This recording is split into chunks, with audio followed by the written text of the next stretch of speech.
सुर्खियों में।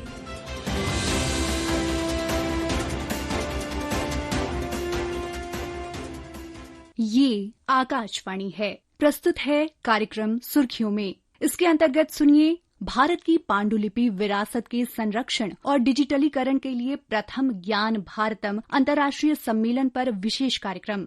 भारत की ज्ञान परंपरा और इतिहास का खजाना भोजपत्रों, ताम्रपत्रों और ऐसी ही कई लेखनी के पुरातन तरीकों में संचित है, जिससे हम शताब्दियों और हजारों वर्षों के इतिहास ज्ञान भंडार से परिचित हो सके हैं। ये स्रोत हमारे समृद्ध इतिहास का तो आईना है ही, साथ ही ये संग्रह वो धरोहर भी है जिसे आज की और आने वाली पीढ़ी के लिए मार्गदर्शन की तरह से देखा जाता है। अब समय आ गया है कि हाथ से उकेरी गई भारत की इस ज्ञान परंपरा को नए युग की शैली में संचित किया जाए। इसी दिशा में देश ने एक विशेष पहल की है, ज्ञान भारतम के रूप में।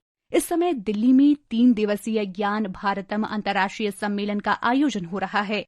केंद्रीय संस्कृति और पर्यटन मंत्री गजेंद्र सिंह शेखावत की उपस्थिति में कल 11 सितंबर को इस सम्मेलन का शुभारंभ हुआ। पांडुलिपियों के संरक्षण और डिजिटलीकरण के लिए देश में आयोजित होने वाला इस प्रकार का ये पहला सम्मेलन है। इस सम्मेलन में भारत की पांडुलिपि विरासत को संरक्षित और डिजिटलाइज करने के लिए विचार विमर्श और आगे का रास्ता तैयार करने के लिए देश भर के हितधारक भाग ले रहे हैं। इस सम्मेलन के बारे में और जानने के लिए आइए सुनते हैं ये रिपोर्ट। इस मिशन का उद्देश्य भारत की विशाल पांडुलिपि विरासत को संरक्षित करना है। डिजिटल इंडिया के उद्देश्य के साथ इस मिशन का उद्देश्य भविष्य की पीढ़ियों के लिए परंपरा के साथ प्रौद्योगिकी को एकीकृत करके विशाल पांडुलिपि विरासत का डिजिटलीकरण और प्रसार करना भी है। 2024 से 2031 तक 7 वर्षों की अवधि के लिए मिशन के लिए 482.85 करोड़ रुपए आवंटित किए गए हैं। कृति संपदा डिजिटल भंडार में 44.07 लाख पांडुलिपियों का दस्तावेजीकरण पहले ही किया जा चुका है। पहला ज्ञान भारतम अंतर्राष्ट्रीय सम्मेलन कल नई दिल्ली में शुरू हुआ और कल तक जारी रहेगा।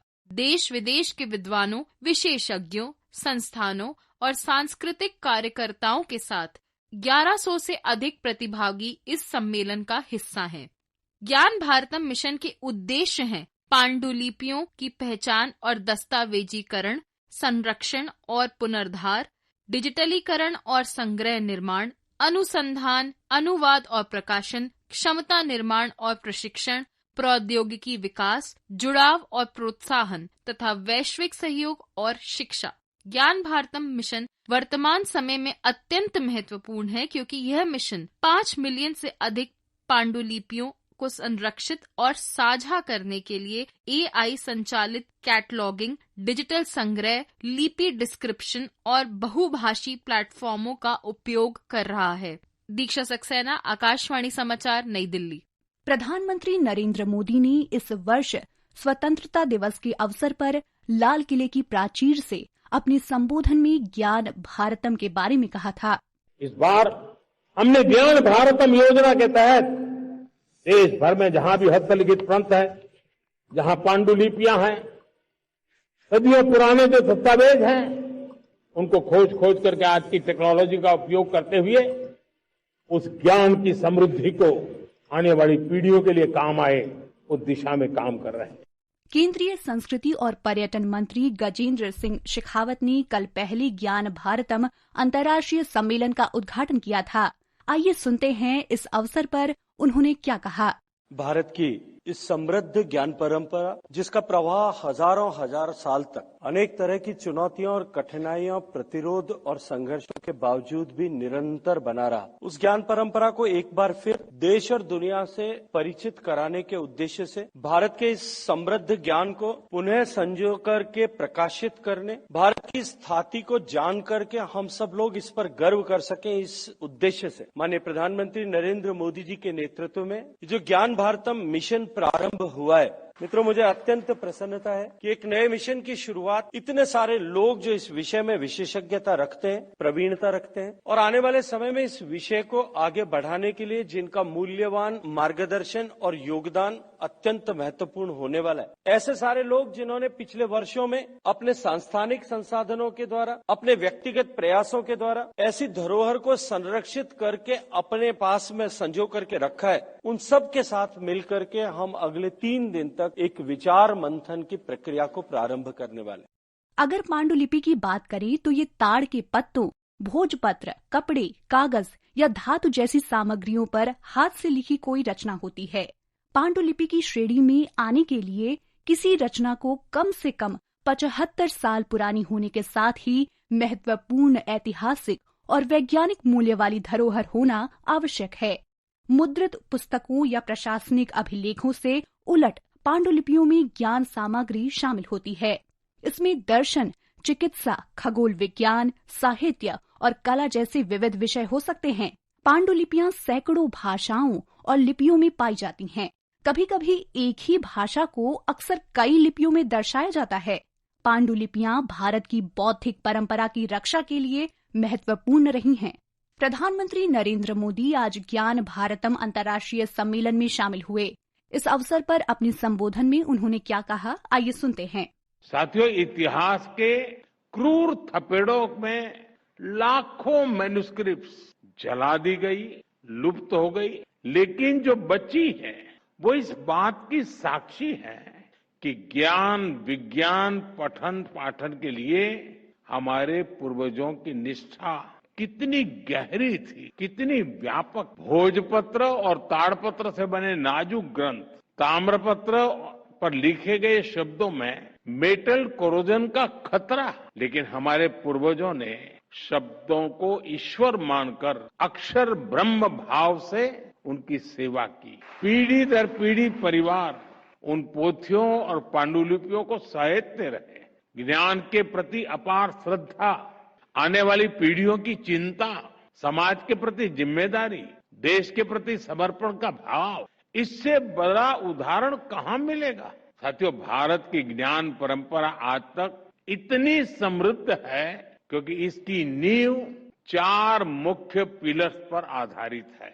पहला प्रिजर्वेशन, दूसरा इनोवेशन, तीसरा एडिशन और चौथा एडेप्टेशन। साथियों, अगर मैं प्रिजर्वेशन की बात करूं तो आप जानते हैं हमारे यहाँ सबसे प्राचीन ग्रंथ वेदों को भारतीय संस्कृति का आधार माना गया है। वेद सर्वोपरि है। पहले वेदों को श्रुति के आधार पर अगली पीढ़ी को दिया जाता था और हजारों वर्षों तक वेदों को बिना किसी त्रुटि के, ऑथेंटिसिटी के साथ प्रिजर्व किया गया। हमारी इस परंपरा का दूसरा पिलर है इनोवेशन। हमने आयुर्वेद, वास्तुशास्त्र, ज्योतिष और मेटलर्जी में लगातार इनोवेट किया है। हर पीढ़ी पहले से आगे बढ़ी और उसने पुराने ज्ञान को और वैज्ञानिक बनाया। सूर्य सिद्धांत और वराहमिहिर संहिता जैसे ग्रंथ लगातार लिखते जा रहे हैं और नया ज्ञान उसमें जुड़ता रहा। हमारे संरक्षण का तीसरा पिलर है एडिशन, यानी हर पीढ़ी पुराना ज्ञान संरक्षित करने के साथ साथ नया कंट्रीब्यूट भी करती थी। जैसे कि मूल वाल्मीकि रामायण के बाद कई रामायण लिखी गई, रामचरितमानस जैसे ग्रंथ हमें मिले, वेदों और उपनिषदों पर भाष्य लिखे गए। हमारे आचार्यों ने द्वैत, अद्वैत जैसी व्याख्याएं दी। साथियों, इसी तरह चौथा पिलर है एडेप्टेशन, यानी हमने समय के साथ सेल्फ इंट्रोस्पेक्शन के भी किया और जरूरत के अनुसार खुद को बदला भी। हमने डिस्कशन पर जोर दिया, शास्त्रार्थ की परंपरा का पालन किया। तब समाज ने अप्रासंगिक हो चुके विचारों का त्याग किया और नए विचारों को स्वीकार किया। मध्यकाल में जब समाज में कई बुराइयां आई तो ऐसी विभूतियां भी आई जिन्होंने समाज की चेतना को जागृत रखा और विरासत को सहेजा, उसे संरक्षित किया। साथियों, राष्ट्रों की आधुनिक अवधारणा से अलग भारत की एक सांस्कृतिक पहचान है, अपनी चेतना है, अपनी आत्मा है।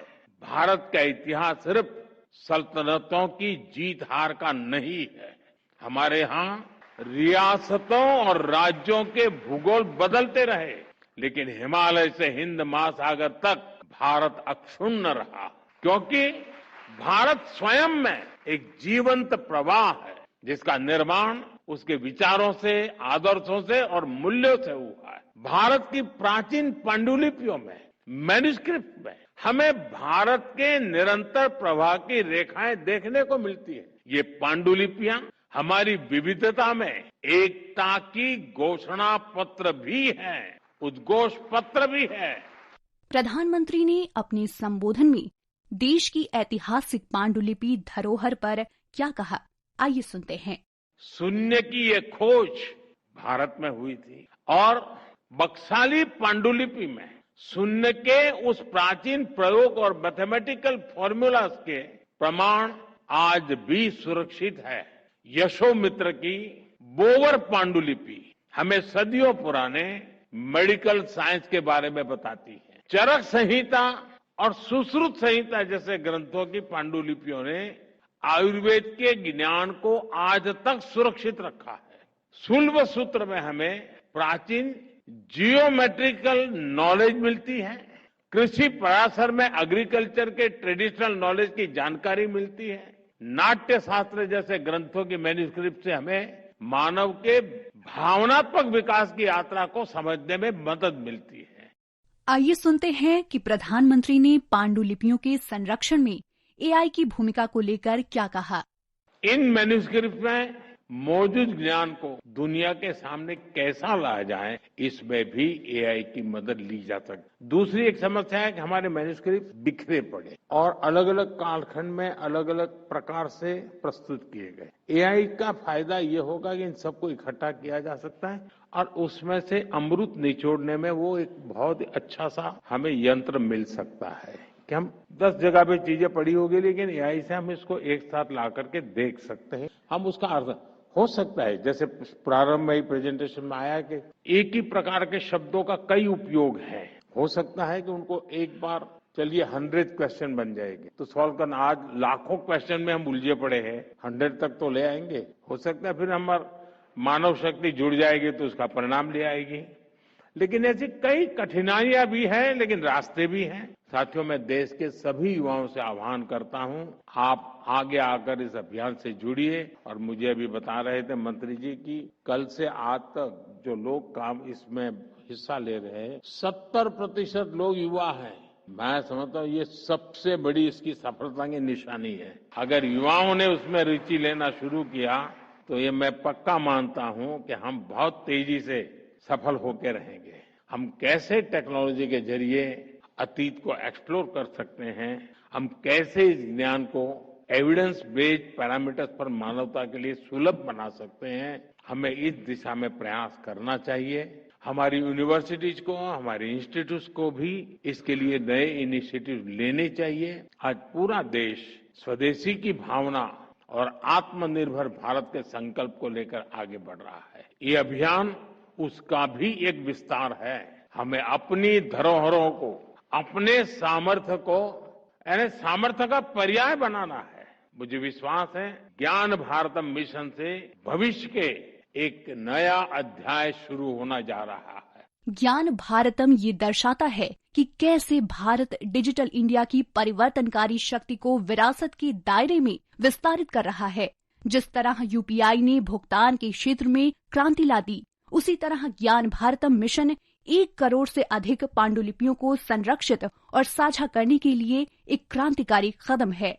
अभी आप सुन रहे थे भारत की पांडुलिपि विरासत के संरक्षण और डिजिटलीकरण के लिए प्रथम ज्ञान भारतम अंतर्राष्ट्रीय सम्मेलन पर विशेष कार्यक्रम।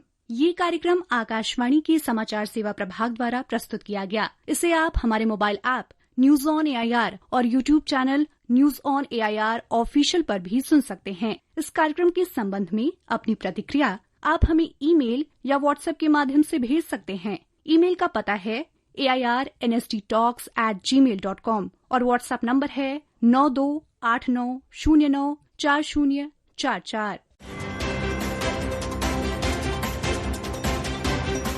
सुर्खियों में